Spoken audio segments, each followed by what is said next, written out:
मंडळी नमस्कार. RMWच्या आजच्या विशेष कार्यक्रमात आपल्या सगळ्यांचं खूप खूप स्वागत. आजच्या या कार्यक्रमात आपण एका अतिशय महत्त्वाच्या विषयावर चर्चा करणार आहोत. खरं तर हा विषय महत्त्वाचा असून सुद्धा काही प्रमाणात दुर्लक्षितच केला जातो आणि तो विषय आहे वारसा नियोजन अर्थात वेल्थ डिस्ट्रीब्युशन. मी जेव्हा वेल्थ डिस्ट्रीब्युशन म्हटलं तेव्हा तुमच्या मनातही अनेक प्रश्न निर्माण झाले असतील आणि तुम्हाला वाटत असेल की आजच्या कार्यक्रमात काय माहिती मिळणार आहे आपल्याला. तर आजच्या या महत्त्वाच्या विषयावर आपल्याशी चर्चा करायला आपल्याला या विषयावर मार्गदर्शन करण्यासाठी आपल्या स्टुडिओमध्ये आलेले आहेत मेडकोचे CEO श्री पराग अभ्यंकर सर. सर आपलं स्टुडिओत खूप खूप स्वागत. धन्यवाद. सगळ्यात आधी तर मला विचारायचं आहे की मेडको ही संस्था नेमकी काय आहे आणि कोणत्या कोणत्या सेवा मेडकोच्याद्वारे दिल्या जातात. एक सुरुवातीला तुम्ही छान माहिती सांगितली की अतिशय महत्त्वाचा पण दुर्लक्षित राहिलेला विषय आहे. ह्याला काही लोकांमध्ये आपल्या अवेअरनेस नाही आहे. बरोबर. आता मेडको ही संस्था the Maharashtra executor and trustee company private limited MEDCO ही एक बँक ऑफ महाराष्ट्राच्या संपूर्ण मालकीची कंपनी आहे जी विल इच्छापत्र प्रायव्हेट ट्रस्ट पब्लिक ट्रस्टचे डीड तयार करणे आणि पॉवर ऑफ अटर्नीज या सर्व्हिसेस देते. मेडको ही बँक ऑफ महाराष्ट्राची उपकंपनी असून बँकिंग नाही, इथं सोशल आहे, चॅरिटी आहे आणि मग बँकिंग आहे. अशा त्याचा क्रम आहे. तुम्ही आता ज्या ज्या सेवांबद्दल सांगितलं त्याच्यामध्ये सगळ्यात पहिलं होतं विल इच्छापत्र. आता याच्यामध्ये असं आहे की एक साधारण असा समज आहे की विल म्हटलं की अतिशय श्रीमंत व्यक्ती अशा लोकांनीच विल करावं असा समज आहे.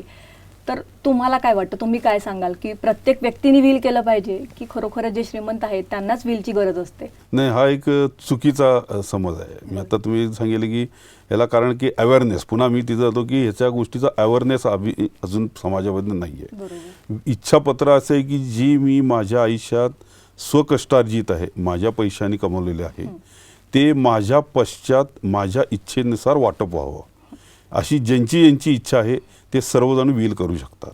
त्याला श्रीमंत गरीब असं काही नाही.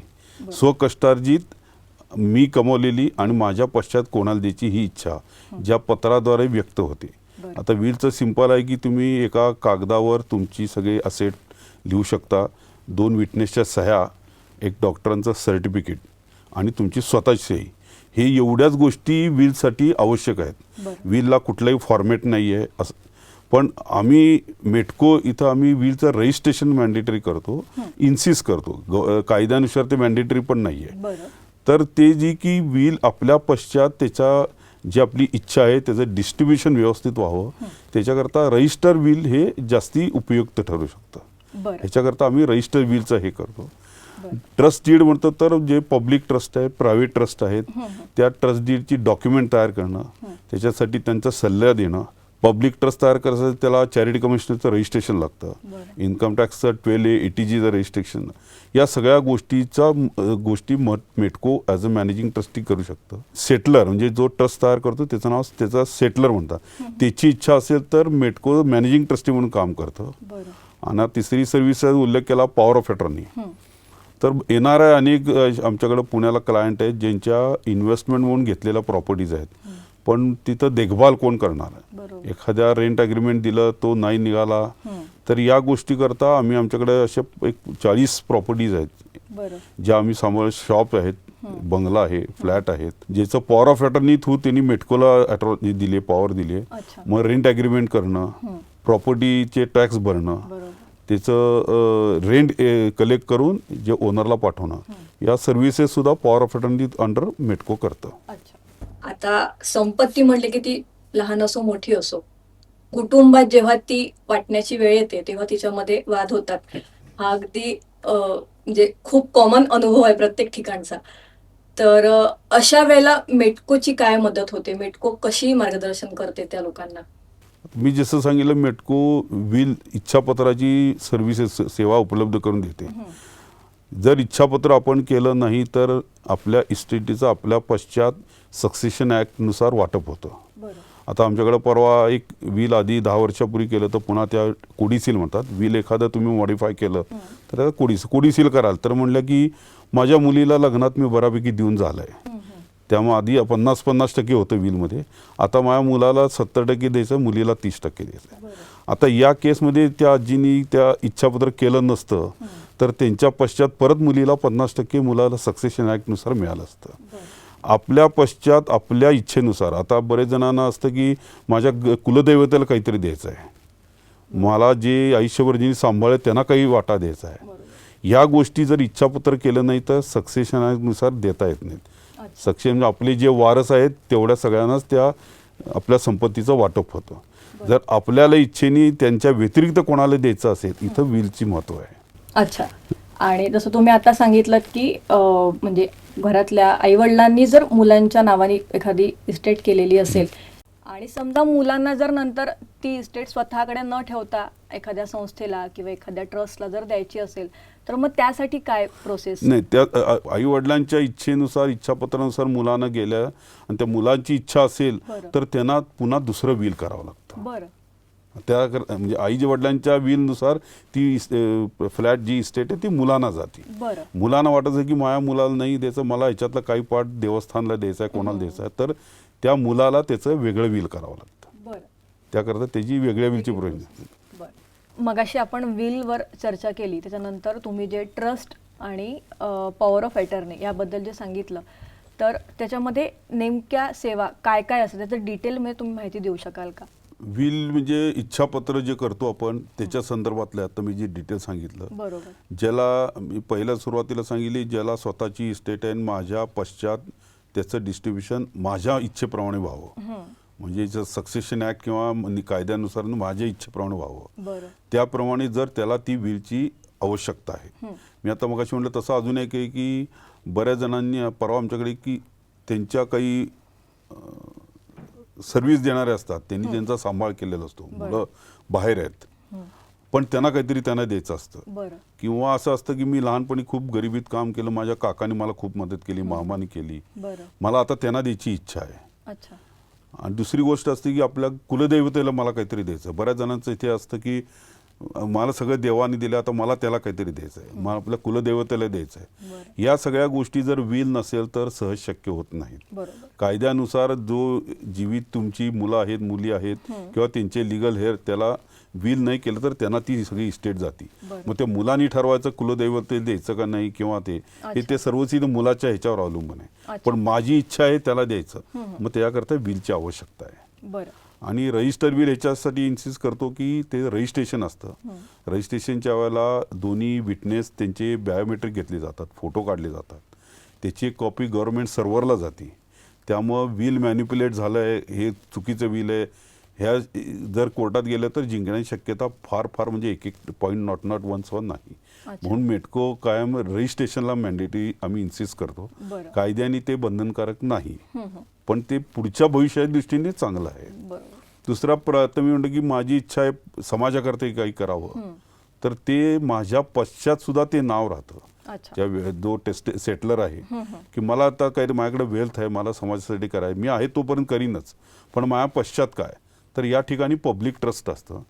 तो ते या XYZ पब्लिक ट्रस्ट नावाने पब्लिक ट्रस्ट करतो. त्याच्यामध्ये त्याचे पर्पजेस लिहितो, या पर्पजसाठी या ट्रस्टच्या कॉर्पसचा उपयोग व्हावा आणि ते पुढे नेण्याची जबाबदारी मेटकोची असते. म्हणजे तो सेटलर काही वर्षांनी गेला तरी आता आमच्याकडे जवळजवळ काही 30 वर्ष जुनी अशी पब्लिक ट्रस्ट आहेत. सेटलर एक्सपायर झाले, त्यांचे ट्रस्टी एक्सपायर झाले, पण ते काम अजून चालू आहे, त्यांचा जो पर्पज आहे तो अजून चालू आहे. आणि प्रायव्हेट ट्रस्ट आहे ते मी मग सांगितलं की पब्लिक ट्रस्ट हे चॅरिटी करतात, सोशल करतात. प्रायव्हेट ट्रस्ट हे इंडिव्हिज्युअल फॅमिली बेनिफिट, एक स्पेशल चाइल्डचं की सांगितलं, किंवा आज माझ्या स्वतः नवरा बायकोंकरता फॅमिली ट्रस्ट करायचं, मी आज ओके आहे पण उद्या मला हॉस्पिटलायझेशन झालं, मी चालू शकलो नाही, तर त्या केसमध्ये मी वैयक्तिक फॅमिली बेनिफिट प्रायव्हेट ट्रस्ट करू शकतो. त्याच्यामध्ये मेटकोला मॅनेजिंग ट्रस्टी म्हणलं तर मेटको पुढची सगळी ती जबाबदारी घेते. त्यांना हॉस्पिटलायझेशन करायचं असेल, त्यांना बँकिंग सेवा द्यायची असेल तर त्यामध्ये एक पॉवर ऑफ अटर्नी घेतली जाते आणि त्यांच्या काय 1-2 बँक अकाउंटची power of attorney MEDCO register करतं आणि त्यांच्या इन्स्ट्रक्शननुसार त्याचे पैसे काढून त्यांना योग्य ती मदत त्यावेळेला त्यांना दिली जाते. अच्छा. आजचा हा जो आपला विषय आहे तो खरं तर खूपच महत्त्वाचा आहे. तर आज आपले जे प्रेक्षक कार्यक्रम बघतायत तर त्यांना तुम्ही काय संदेश द्याल की वेल्थ डिस्ट्रीब्युशन जर करायचं असेल तर नेमकं कसं केलं पाहिजे आणि कुठल्या वेळेला त्यासाठी पाऊल उचललं पाहिजे, कधीपासून या सगळ्याची सुरुवात केली पाहिजे, काय सांगाल? आता हे महत्त्वाचं सगळ्यात वेल डिस्ट्रीब्यूशनच्या ह्याच्याकडे इच्छा, जे विल, मी पहिल्यांदा तुम्हाला सुरुवातीच्या ह्याच्यात सांगितलं की अवेअरनेसच नाही आहे.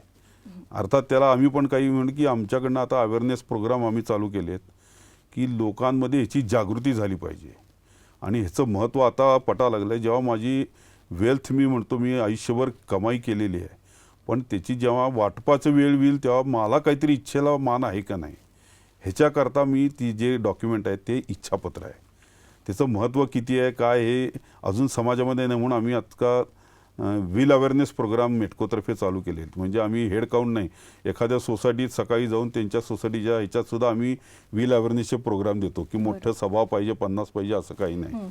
आणि ह्याच्यानुसार त्यांचे जे बेनिफिशरी आहेत, आजकाल मुलं आहेत ती परदेशात आहेत बरोबर आणि त्यांना इकडे यायला वेळ नाही. तर विलचं महत्त्व असं आहे की विल जर केलेलं असेल तर बेनिफिशरी एकही दिवस इकडं नाही आला तरी त्याला तुमच्या इच्छेप्रमाणे तुम्ही विलमध्ये जे काय नमूद केलेलं ते त्याला त्या जागेवर मिळते. बरं हे सगळ्यात मोठ्या विलचं बेनिफिट आहे. बरं आणि मी आता म्हटलं प्रायव्हेट ट्रस्ट पब्लिक ट्रस्ट सांगितलं की आपली इच्छा काय आहे की आपली गरज काय. आता चॅरिटी विलमध्ये अजून एक आहे की विलमध्ये सुद्धा तुम्ही पब्लिक ट्रस्टचा उल्लेख करू शकता की आज माझ्या पश्चात माझ्या इस्टेटीमधला एवढा कॉर्पस मी काढत आहे, त्याच्यानं हे पब्लिक ट्रस्ट स्थापन करावं आणि त्याच्यातनं या ॲक्टिव्हिटीसाठी मदत करावी. हे तुम्ही आत्ता असताना सुद्धा विलमध्ये मेन्शन करू शकता. विल हे जे आहे त्याची हे तुमच्या पश्चात आहे. बरं प्रायव्हेट ट्रस्ट आहे, तुम्ही तुमच्या असताना सुद्धा तुमच्या फॅमिली बेनिफिटसाठी प्रायव्हेट ट्रस्ट करू शकता. बरं. तर मंडळी, आज आपण वारसा नियोजन याबाबत माहिती जाणून घेतलीत. खरोखरच तुम्हालाही कळलं असेल की वेल्थ डिस्ट्रीब्युशन हे किती महत्त्वाचं आहे आणि आजच्या या कार्यक्रमात सरांनी इतकी छान कधीपासून या सगळ्याची सुरुवात करायला पाहिजे, कोणी करायला पाहिजे, ती कशी कशी करायला पाहिजे, या सगळ्याबाबत अतिशय विस्तृत आपल्याला माहिती दिलेली आहे. म्हणजे आपण आयुष्यभर जे मेहनतीने कमवलेलं आहे त्याचं सुनियोजित वाटप होणं हे खरंच खूप महत्त्वाचं असतं आणि त्याचं समाधानही आपल्याला मिळत असतं. ते या विलच्या माध्यमातून आपण करू शकत असतो. तर सर, आपण इथे आलात आणि आमच्या सगळ्या प्रेक्षकांना इतकी छान माहिती दिलीत त्याबद्दल मी RMWच्या संपूर्ण टीमतर्फे आपले आभार मानते. धन्यवाद मॅडम, धन्यवाद. अशाच महत्त्वपूर्ण विषयांवरील माहितीसाठी आमच्या सोशल मीडियाच्या पेजेसला लाईक करत राहा, फॉलो करत राहा. धन्यवाद.